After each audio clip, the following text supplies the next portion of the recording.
everything urban. It's your man Donni-Oh. Yes. J-Mo. Yes. You don't. When the will I got wanting competition ain't don't. Beat you, break you, broke you, smoke you, take you, send you to your little group on mute. Sooner or later, he wanna flip, tell him full, send me half with a and all that other ringling brother ish. Yeah, it's the kid, Maryland's Mixtape Boss, DJ Ill Kid. Catch me every Sunday on Live 97.5, you feel me? Live 97.5, you dig? 4 to 7 on It's Yours Radio. Salute, DMV Mixtape Boss. Let's go.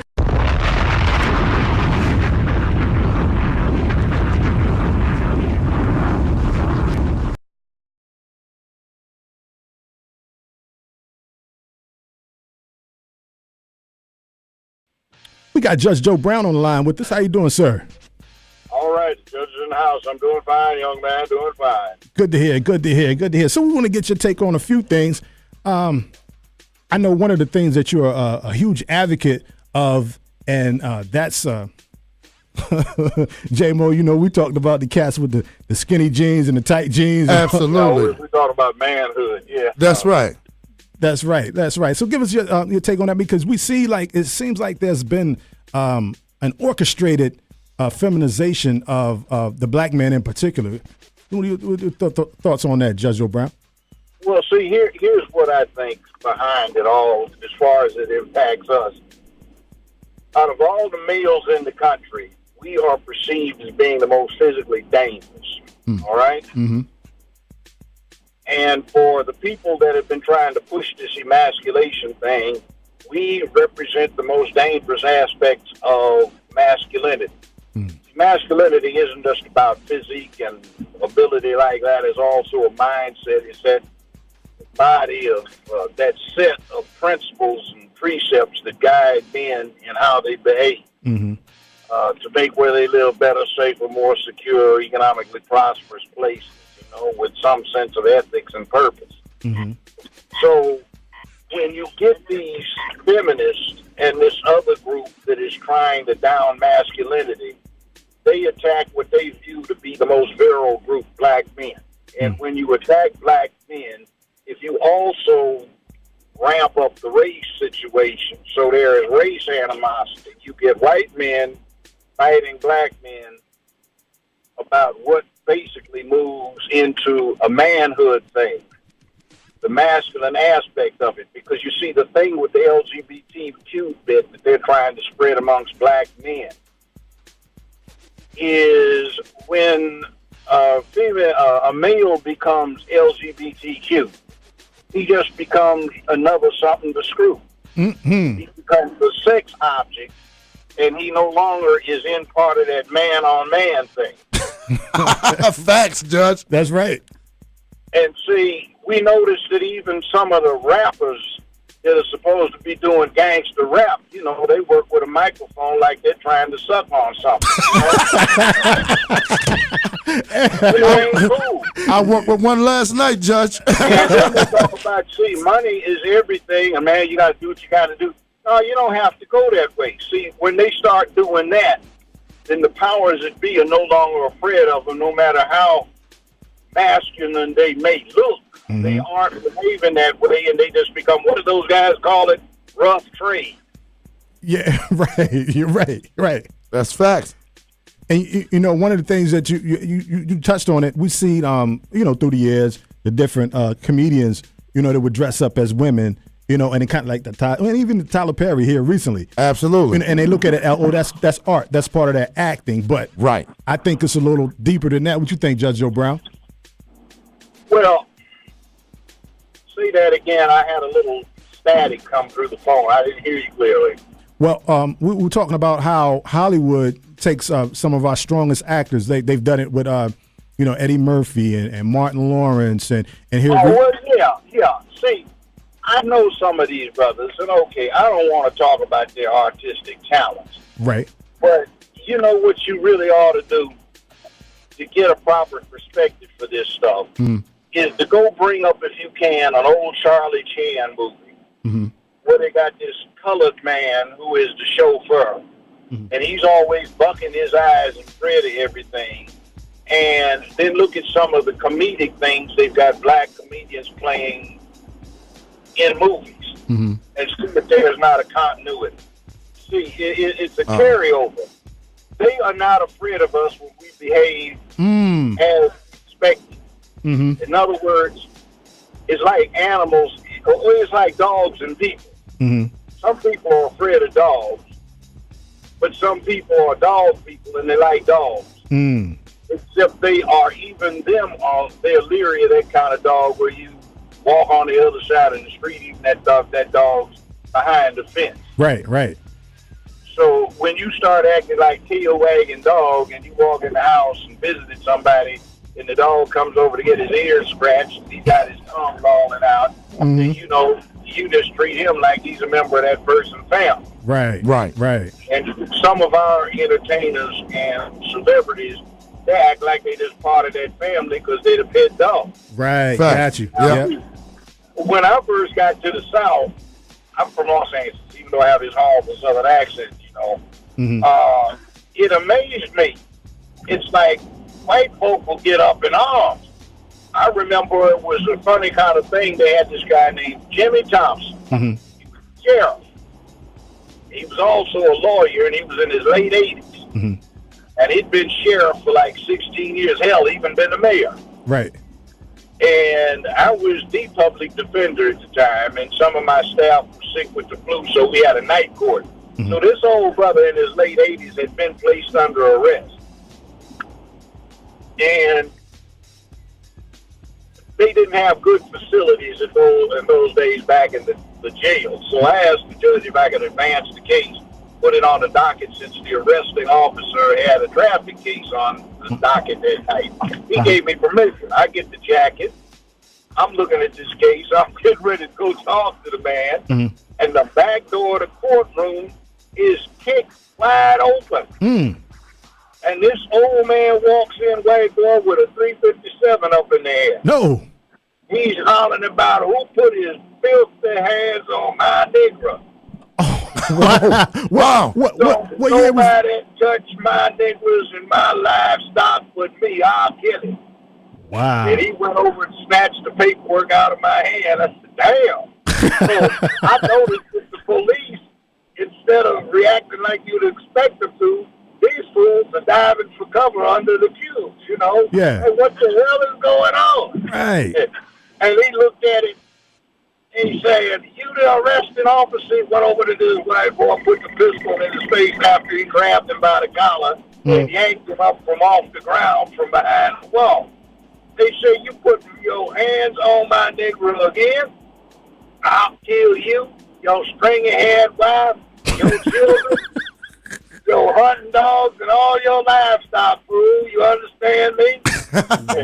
And the judge wanted to say something, and the judge's name was Robert. He said, Robert, shut your mouth. I used to screw your mouth on a regular basis. So the judge said, what number is the gentleman on the docket? I said, so. Show those charges dismissed. And this dude stormed out the courtroom, didn't even wait for the dude to get processed. Talking about nobody touched my nigga. Nobody touched my nigga. That's his property. He's been in my family my whole life. Wow. And I said, who the hell is that? Right. That's Jimmy Thompson. I said, who the hell is this? Oh, that's right, you from California. And he told me who he used to be. I said, well, why do all you police jump for cover? When Jimmy Thompson pull out a gun, somebody's going to die. He done killed 45, 50 people in his career. And one dude with an old gray-haired cop was a detective. Yeah. Jesus Christ, I remember when I was a volunteer deputy trying to break into this business. And Jimmy was the high sheriff. We just arrested two good old boys who was clowning around. Both of them was drunk, and Jimmy stopped his V12 packet. Wow. Rose got out and said, what's going on here? Who? Said, oh, I know this one here. This drunk fool. Said, what did I tell you, boy? I don't ever want to see you no more. Yes, sir, you sure did. And he rolls over to the next one. I said, what did he do next? He said, you know this boy here? He thought, yeah. He said, you beat your children and your wife? I said, sir, sure do. He said, well, You go on and go. Get your ass up now. Now, you out and told you I don't want to see you no more. He said, Joe, Jimmy pulled out his pistol and shot this man twice in the head right while I was looking. Wow. 5 feet away, scared the hell out of me. They called me flagging. I don't want this trash in my jail no damn more. I said, God damn, that's where I was jumping. Hey, what year was this? So, I mean, see, it's like there is this thing where these good old boys are deep into this manhood bit. Mm-hmm. Right. And the thing about this guy that he yanked out of jail was they hung everywhere. Mm-hmm. They used to go run hoes together. So this is one of the few black men that had permission to talk to a white woman in that part of the country at that, back in those years. Mm-hmm. So this was like in the 60s? Yeah. Okay. If you see him talking to a white woman, don't get mad. He's just doing it for Mr. Jimmy. Right.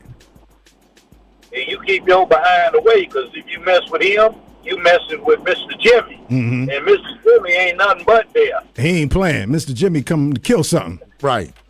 He don't play none. Don't touch my niggas. Now, see, that kind of thing gives you a clue as to what the relationship are. And see, I ran into that a lot. Mm-hmm. Who's that? That's Mr. Williams, and he's a black man, and you got white folk and black folk calling this old black man Mr. Williams. Why? Because Mr. Williams and Boss Charlie, they've been together their whole life. They just like one person. They're homeboys, even though one's white, one's black. Mm-hmm. And you not mess with Mr. Williams because you messing with Mr. Charlie. Mm-hmm. See, so the police, don't you mess with that black man. Don't mess with that colored man, you get killed. Mm-hmm. I ain't afraid of no niggers. We ain't talking about no niggers, son. Staying on that topic with the relationship with cops, because we just had a we're in obviously we're in Maryland, and we're probably Jay, about an hour from Baltimore. Well, maybe a couple hours from Baltimore. Uh-huh. And it was a big story that just came out. Well, it came out in January, then it resurfaced. And it's dealing with the cops in Baltimore specifically, but I'm sure it happens all over the country. But specifically in Baltimore, cops carrying toy guns and keeping them on their person, and just in case, they are involved in a shooting, where a lot of these cops in Baltimore are planting guns on their victims and make it look like it's a gang shooting. They call it a throwaway. Okay. That's I right. knew you were familiar Yeah. with that. Speak on that real quick. Now, there's another thing, too. See, some cops legitimately carry 2 guns, but they're upper quality guns. They call it a New York reload from back in the days where revolvers had 6 shots each. Mm-hmm. New York cops used to carry 2 of them so they didn't have to worry about reloading if they needed to fast. A lot of cops carry a backup these days, but what they sometimes do is get some cheap off-brand stuff they don't intend to use themselves, but if they got to throw it away, he had a gun. Mm-hmm. Right. Wow. And then also, too, just another story, too. I'm sure you've heard about the situation in Dallas, and you being a judge. And I would just get your opinion on the Dallas shooting with that woman. Yeah. What are your thoughts on that? Let me tell you, I handled 42 first-degree murder cases where the death penalty was demanded as a trial lawyer. Those weren't all the murder cases, but what usually happens, it's not an unusual case, but what usually happens is somebody in the dead brother's position shot the person that's in the live cop's position when they came into the strange place. Mm-hmm. So to understand some of the dynamics on this, you have to say, what would have happened if the brother had been righteous and had some hardware there and it shot somebody coming in? Right. What would they be doing to him? Right. Now, the other suggestion I have is that although it is good to apply political pressure, for the longest time, and still, our people get subjected to the same kind of pressure about, you got to make sure that you kill this nigger here. you convict Bill Cosby, you convict OJ, you see, because we want him convicted. And you don't want what the mob wants going on in the courtroom. So, you know, when you set the precedent, it works both ways. So that's something to be worried about. And then what happened with the Rodney King situation? If you raise too much hell, then what goes on is the defense for the female officer gets to holler about you need a change of venue where, you know, she can get a fair trial by having a fair jury that's not already biased with their minds made up. Right. Now, what happened with the Rodney King trial, the first one, you had not guilty verdict out in Simi Valley, where most of the people a good percentage of the people out there have been retired cops. Right. And white. So then you got an L.A. riot, and then they got these cops indicted by the feds, and you got convictions after the riots. Right. You see, so one thing, you know, keep pressure on your elected officials. But don't try to do this thing #MeToo does about taking everything over so it goes our way. We get what we want. Be careful, because that's the mob. Right. And if you do that, you may defeat yourself. Right, it'll backfire. Yeah. See, like I think the Cosby conviction is likely to be reversed because, you cannot compel a criminal defendant to give evidence against himself, right? So the DA's office comes in and says, well, don't worry about it. We are not going to prosecute. So the civil judge says, okay, they aren't going to prosecute. There's no Fifth Amendment worry here. You have to give a deposition. And then after he gives the deposition, the DA's office says it changed its mind. Now, the DA in question that gave him that immunity did not change his mind. The new DA did. But you see, we forget it's not the individual, it's the office. So when the DA's office grants immunity, it can't turn back around and take it away and say, now we got this, we caused them to waive his rights. We get to prosecute him. That's what happened with Ollie North when he was testifying in front of Congress. They supposedly gave him transactional immunity, which means you testify about everything you know about, blah, blah, blah. And you're immune. And you can walk. But then the courts turned around and they prosecuted him and he got convicted, and then they threw the conviction out on that technicality. See, we have to be aware of these things, and we don't. Black folk have been victimized so badly by mob justice that it's very bad for us to start promoting it ourselves. Now, if you don't get what you want out of this, then you may find that you've got an incentive to get something further on, because like you had in Baltimore and some other places, when you got lackadaisical enforcement of the law when it goes the other way around, what happens? You get a new DA. Right. So that in the long run might be better off than any short-term thing. What happened with Trayvon Martin and Zimmerman, for example? The media had the impression that Zimmerman was a Jewish white guy. He was 27-year-old Cubano gangster. Right. And he just happened to have a Jewish last name because a lot of rich Jews used to go down to Havana and screw around. And when Castro threw that first group out after he took over from Batista, he threw out the pimps, the drug dealers, the people that ran the gambling rackets, the prostitution rings, and they came to America, and that group viewed themselves as white, not Latino.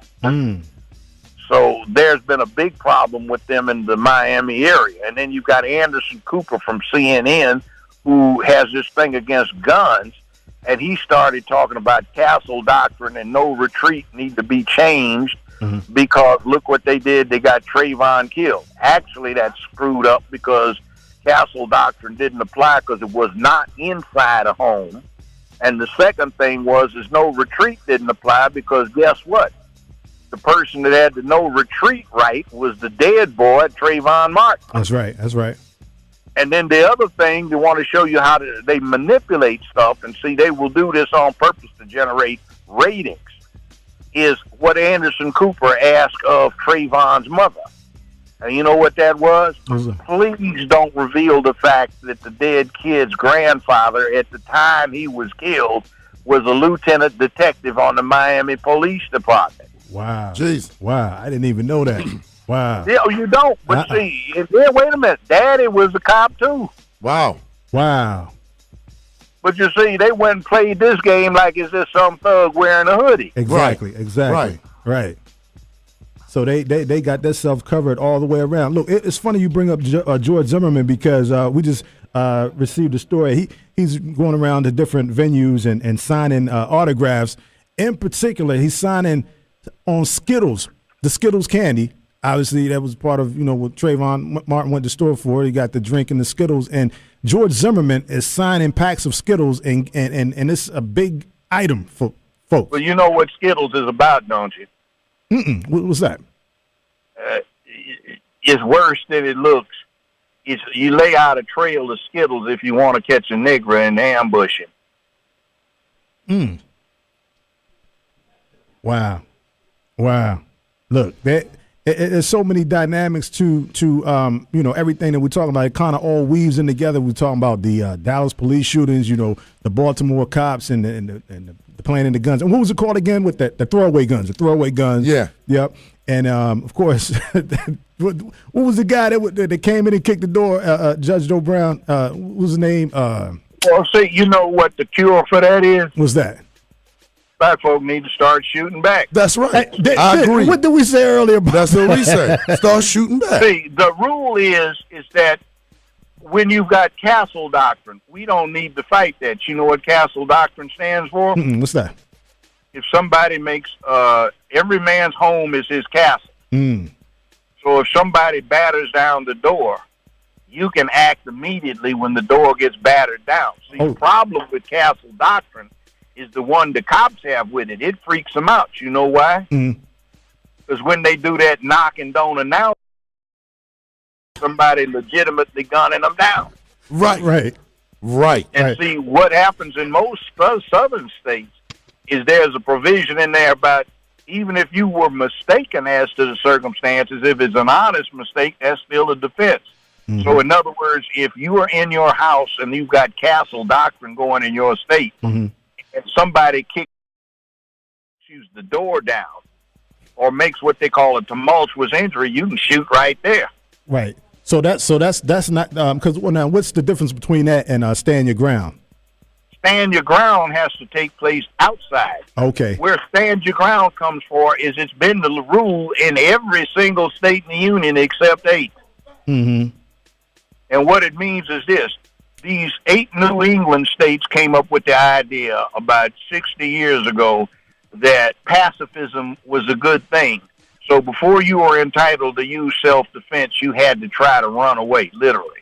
So stand your ground was the rule in every other state but these very few. And what happens is you started getting these cases that came up that dealt with reality rather than some pacifist idea.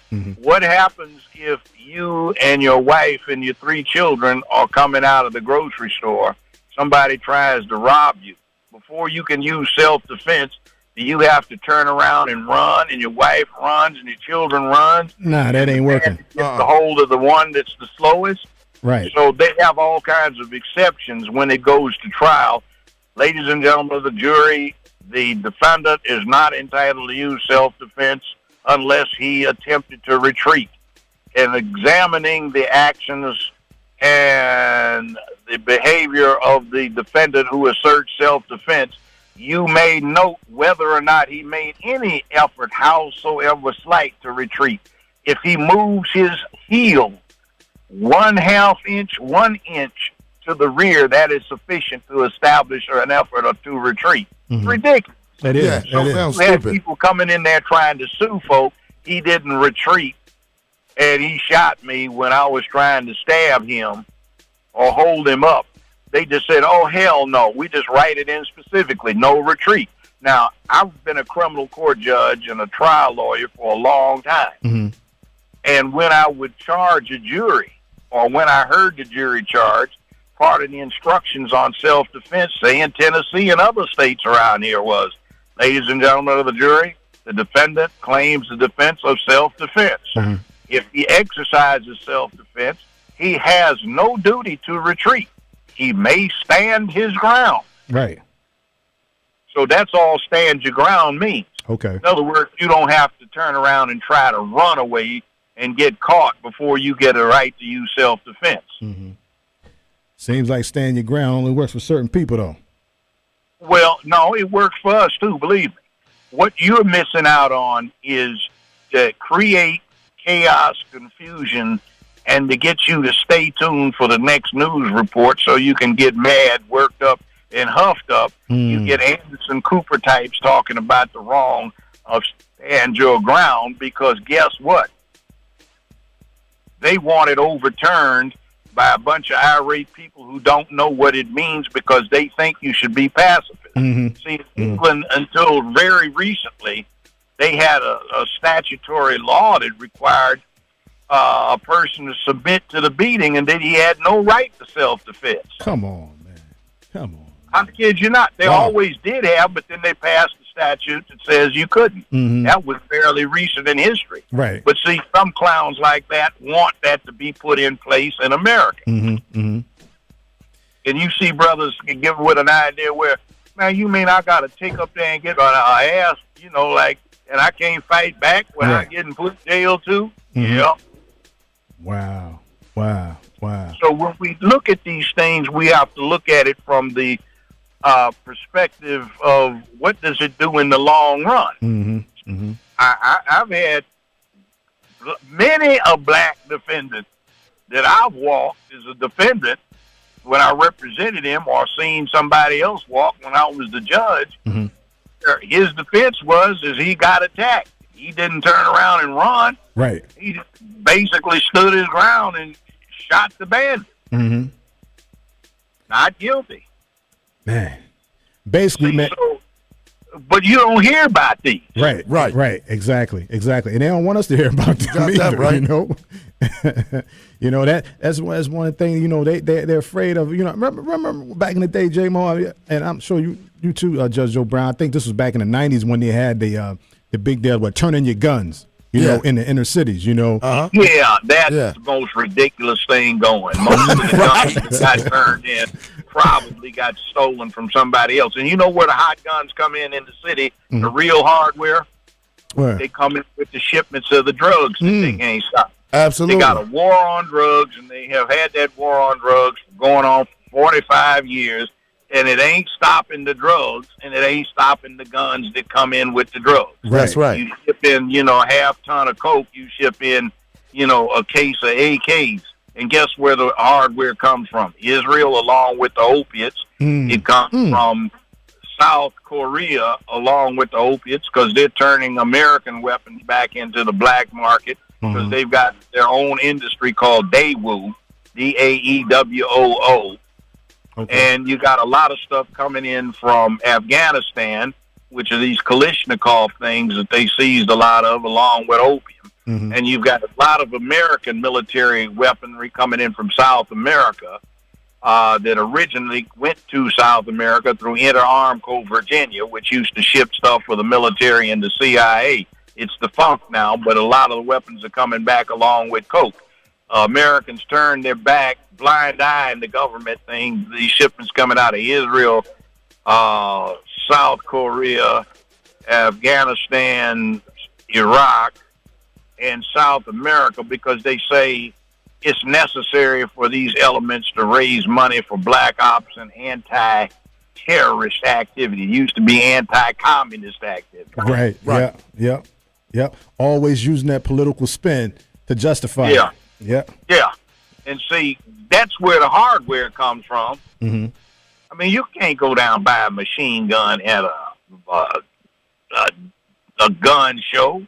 Right. I mean, you can legally buy a machine gun if you live in the right state, but you can't sell a machine gun if it was made after 1968. Oh, okay. No, not 1968, 1984. Wow. So there are only a limited number of machine guns available, and some of these things are going for $8, $9, $15, $20, $45,000 a hit. And to deal with it in a state that allows Class 2 weapon to be sold, or 3, is that you have to go down and get the forms filled out, the federal forms. You have to get a fingerprint chart. You have to get photographed by the police or the sheriff's department. You have to get the form signed off on by either the sheriff or the chief of police or the DA or some judge, then sent off to D.C., and it takes from 6 months to a year for it to clear. And then they send back, okay, you're all right to go pick it up, but you also have to pay a $200 tax, which is represented by, guess what? A sealed stamp, just like you see on a bottle of whiskey. Wow. And you have to have that or photocopy of it in your possession at all times if you've got the weapon with you. If you take it out of state, you have to notify the feds about it. So, I mean, they keep check on this kind of thing. So, I mean, yeah, you can get it that way, but why do you need to get it that way when what you might want is coming in with the coke that you might want to move? Man, that whole game is slick, man. Oh, yeah. Definitely, man. Well, look, Judge Joe Brown, we got to run out again, man. I appreciate you for calling in and checking in with us, and we got to finish up that convo, man. We got to finish up that convo on the opiates and that whole situation, how they bringing those drugs in along with the guns, man. We want to finish that up. So we'll continue that discussion. All right, brother. Anytime. Just let me know. Okay. All right. You have a good one, sir. All right. You all right. too. Thank you. That's Judge Joe Brown. It's Yours Radio Live 97.5. Everything Urban Breakfast Club in the morning, Ryan Banks at night. So we'll have Judge Joe Brown checking in once a month. He'll call in and just chop it up like we did. Talk some politics. And we got, again, J-Mo.